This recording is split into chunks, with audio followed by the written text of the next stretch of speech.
Big tech companies like Google, Facebook, and Twitter are incredibly powerful. They control what we see and hear online. They decide what information reaches us. This gives them enormous influence. Think about it. They act as gatekeepers to the digital world. These platforms promise to be neutral. They claim to be platforms for free speech, but is that really true? Evidence suggests otherwise. Leaked documents and whistleblower accounts paint a different picture. These companies may be censoring certain voices and viewpoints. The power these companies wield is concerning. They can shape public opinion, they can influence elections, and they can silence dissent. This raises serious questions about the future of free speech. We need to examine their practices closely. We need to understand the impact of their actions. This isn't just about tech companies making money. This is about the future of our democracy. Deplatforming is a serious problem. It involves removing individuals or groups from online platforms. This effectively silences them. Twitter, Facebook, and YouTube have all been accused of this. They have removed accounts of controversial figures. They argue they are upholding their terms of service. However, critics see it as censorship. The Twitter files and Facebook leaks revealed a lot. They showed how these companies moderate content. They exposed potential biases in their decision-making processes. They also showed how external pressures influence these companies. Government agencies, political groups, and even billionaires seem to have a say. One of the most well-known cases is the shutdown of Parler. This social media platform was popular among conservatives. Amazon, Apple, and Google removed it from their app stores. This effectively shut it down. The official reason was a failure to moderate content, but many believe it was politically motivated. These cases raise serious questions. Who decides what content is acceptable and what criteria are they using? The lack of transparency is concerning. It erodes trust in these platforms. Follow the money. It's an old saying, but it still holds true. When it comes to big tech censorship, financial incentives are a major factor.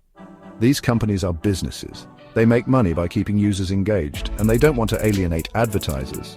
Some argue that censorship can be profitable. Companies may censor content to appease certain groups. They might even do it to attract specific demographics. This raises concerns about the influence of money on free speech. George Soros is a billionaire investor. He's also a major donor to liberal causes. His name often comes up in discussions about big tech censorship.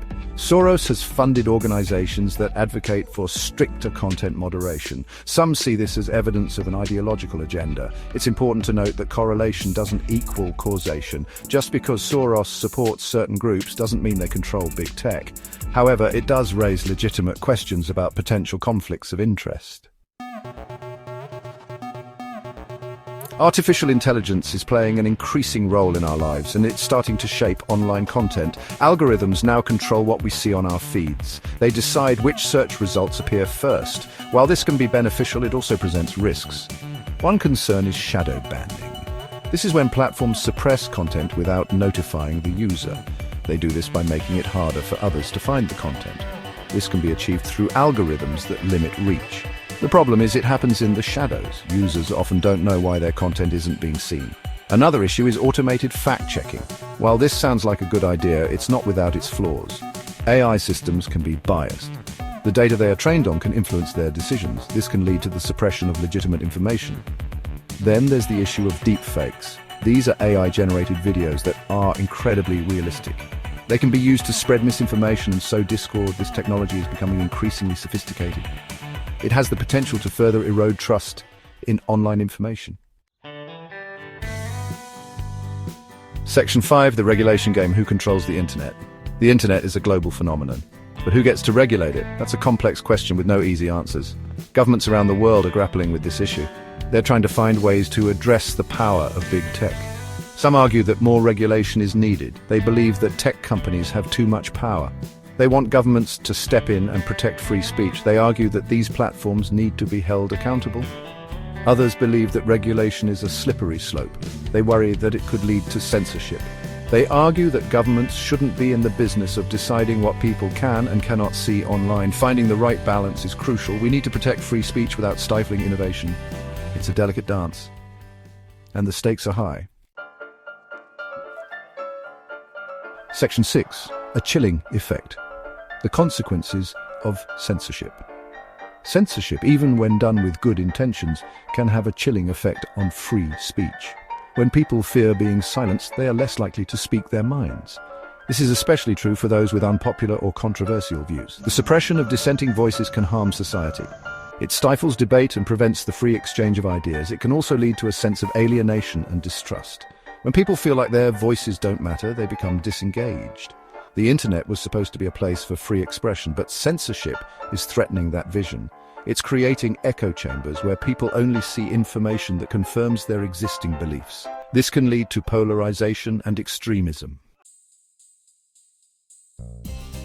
Section 7. Fighting for free speech, the importance of open dialogue. Free speech is a fundamental right. It's essential for a healthy democracy. It allows us to challenge the status quo. It allows us to hold the powerful accountable. And it allows us to have difficult conversations that are necessary for progress. We need to defend the right to free speech, even when it makes us uncomfortable. We need to be willing to engage with viewpoints that we disagree with. And we need to create a culture that values open dialogue and debate. This doesn't mean giving a platform to hate speech or misinformation. There's a difference between free speech and harmful speech, but we need to be careful not to use censorship as a weapon to silence opposing views. Section 8. Reclaiming the digital town square. A call for transparency and accountability. The internet has become our digital town square. It's where we go to connect, to share information, and to debate the issues of the day. But this space is under threat. Censorship is eroding our freedom of expression. We need to reclaim the digital town square. We need to demand transparency from big tech companies. We need to hold them accountable for their actions, and we need to fight for a free and open internet. The future of free speech depends on it.